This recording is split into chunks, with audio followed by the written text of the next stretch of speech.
Hi hello ನಮಸ್ಕಾರ. ಆಧುನಿಕ ರೈತ ಯೂಟ್ಯೂಬ್ ಚಾನಲ್ಗೆ ಸ್ವಾಗತ. ಕಳೆದ ಬಾರಿ ಇವರಿಗೆ ಸುಮಾರು 250 ಹೆಚ್ಚು ಕಮ್ಮಿ ಆಪಲ್ ಗಿಡಗಳು ಕೊಟ್ಟಿದ್ದೆ. ಈಗ ಮತ್ತೆ ಸೀಬೆ ಗಿಡ ಬೇಕು ಅಂತ ಬಂದವ್ರೆ. ಸೀಬೆ ಗಿಡ ನೋಡಿ ಎಷ್ಟು ಜಾಪನೀಸ್ ರೆಡ್ ಡೈಮಂಡ್ ಅಂತ ಇದು, ಎಷ್ಟು ಉದ್ದ ಇದಾವೆ ಅಂತ ನೋಡ್ರಿ. ಮತ್ತೆ ಇದು ತೈವಾನ್ ಲೈಟ್ ಪಿಂಕು, ಮತ್ತೆ ಇದು ಸಪೋಟ ತಗೊಂಡಿದ್ದಾರೆ. ಸುಮಾರು ತಗೊಂಡಿದ್ದಾರೆ. ಸುಮಾರು 250 ಕಳೆದ ಬಾರಿ ಆಪಲ್ ಗಿಡವನ್ನು ಕೊಟ್ಟಿದ್ದೆ.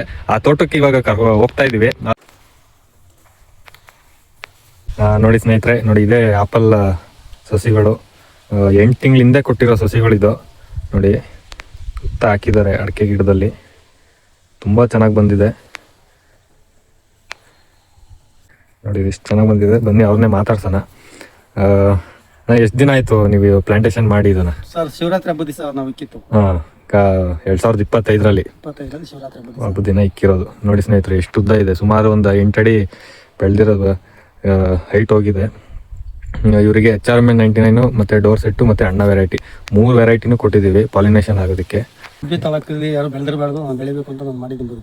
ಇನ್ನೂ ನಮ್ಮ ರೈತರಿಗೆ ಅಷ್ಟೊಂದು ಗೊತ್ತಿಲ್ಲ, ಇಂಥವೆಲ್ಲ ಮಾಡ್ಬೋದು, ಆಪಲ್ನ ಬೆಳಿಬೋದು ಅನ್ನೋದು ಯಾರಿಗೂ ಅಷ್ಟೋಗಿ ತಿಳಿದಿಲ್ಲ. ನಿಮ್ಮಂತವ್ರು ಬೆಳೆದಾಗ ಅವರಿಗೆ ಒಬ್ಬರಿಂದ ಒಬ್ರಿಗೆ ಅಳ್ಕೊಂಡು ಹೋಗಿ ಹೌದು ಹೌದು ಕರೆಕ್ಟ್. ನೋಡಿ ಸ್ನೇಹಿತರೆ, ಎಷ್ಟು ಚೆನ್ನಾಗಿ ಬಂದಿದೆ. ಬ್ರಾಂಚಸ್ ಎಲ್ಲ ಎಷ್ಟು ಚೆನ್ನಾಗಿ ಬಂದಿದೆ. ಪ್ರೂನಿಂಗ್ ಎಲ್ಲ ಹೇಳ್ಕೊಟ್ಟಿದ್ದೀನಿ, ಪ್ರೂನಿಂಗ್ ಎಲ್ಲ ಮಾಡ್ತಿದ್ದಾರೆ. ತುಂಬಾ ಚೆನ್ನಾಗಿ ಬಂದಿದೆ. ಇದು ಏನಿಲ್ಲ, ನಾನು 2 ಅಡಿ ಗುಡ್ಡ ತೆಗಿಸಿ ನಮ್ಮ ಕೆರೆಯಿಂದ ಕೆರೆಮಣ್ಣು ಹೊಡಿಸ್ತೀವಿ.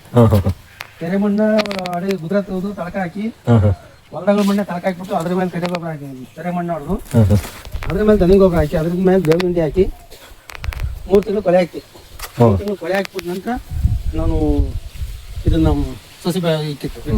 ಸಸಿ ಕೊಟ್ಟಾಗ ಎಷ್ಟು ಉದ್ದ ಇತ್ತು? ಸಸಿ ಕೊಟ್ಟಾಗ ಇಷ್ಟ ಬುದ್ಧ ಸರ್, ಹೆಚ್ಚು ಕಮ್ಮಿ ಇಷ್ಟು ಉದ್ದ ಇತ್ತು. ಇಷ್ಟ ಬುದ್ಧ ಅಲ್ವಾ? ಹೌದು, 1 ಅಡಿ ಇತ್ತು. ಒಂದೇ ಕಡ್ಡಿ 4 ಎಲೆ ಇದ್ದಿತ್ತು. ಸೊಸಿಲ್ ಕಡ್ಡಿ ಎಲೆನೇ ಇರಲ್ಲ ಅದು. ಸೊಸಿ ನೋಡಿದ್ರೆ ತಗೊಂಬಾರ್ದು ಅಂತ ಮನ್ಸು ಬಂದ್ಬಿಡುತ್ತೆ, ಹಂಗಿರುತ್ತೆ ಕಡ್ಡಿ. ಬರೀ ಕಡ್ಡಿನೇ ಬರುತ್ತೆ ರೈತರೆ. ನೋಡ್ರಿ, ಕಡ್ಡಿ ಹಾಕಿರೋದು ಈ ರೇಂಜಿಗೆ ಬಂದಿದೆ ಅಂದ್ರೆ ಲೆಕ್ಕ ಹಾಕಿ ಬರೀ 8 ತಿಂಗಳಿಗೆ. ಹೌದು, ಮತ್ತೆ ಚೆನ್ನಾಗಿ ಹೊಡ್ಕೊಂಡಿದ್ ನೋಡಿ. ಹೌದು, ಇಷ್ಟು ಪುಡಿ ಹೊಡ್ಕೊಂಡೈತೆ. ಹೌದು, ಎಲ್ಲ ಹೊಡ್ಕೊಂಡೈತಿ. ಮತ್ತೆ ಇನ್ನೊಂದು ತಿಂಗಳು ಬಿಟ್ಟು ಇನ್ನೊಂದು ಕಟಿಂಗ್ ಐತಿ. ಕಟಿಂಗ್ ಮಾಡ್ಬೇಕು. ಕಟಿಂಗ್ ಮಾಡಿದ್ರೆ ಮತ್ತೆ ಇಲ್ಲೇ ವೈಟ್ ಹೋಗಲ್ಲ ಗಿಡ. ಹೌದು, ಇಲ್ಲೇ ಪಕ್ಕದಾಗ ಬ್ರಾಂಚಸ್ ಜಾಸ್ತಿ ಆಗುತ್ತೆ. ಬ್ರಾಂಚಸ್ ಜಾಸ್ತಿ ಆದಂಗೆ ಹಣ್ಣುಗಳು ಜಾಸ್ತಿ ಆಗುತ್ತೆ. ಹಿಂಗೆ ಬಿಟ್ಟು ಕಡ್ಡಿ ಸಮೇತ ಹೋಗ್ಬಿಡ್ತೈತಿ. ಹೌದು ಹೌದು. ಇದೇ ರೀತಿ ಯಾವುದೇ ಸಸಿಗಳಾಗ್ಲಿ, ಆಪಲ್ ಆಗಲಿ, ಸೀಬೆ ಆಗಲಿ, ಏಲಕ್ಕಿ ಆಗಲಿ, ಯಾವುದೇ ಸಸಿಗಳು ಬೇಕಾದಲ್ಲಿ ಸ್ಕ್ರೀನಲ್ಲಿ ಕಾಣ್ತಿರೋ ನಂಬರ್ಗೆ ಕಾಲ್ ಮಾಡಿ ಅಥವಾ ಶ್ರೀಶಾ ಫಾರ್ಮ್ಸ್ ಅಂಡ್ ನರ್ಸರಿಗೆ ಭೇಟಿ ನೀಡಿ. Thank you. ಕಾಯಿ ಬಿಡೋ ಟೈಮಲ್ಲಿ ಮತ್ತೆ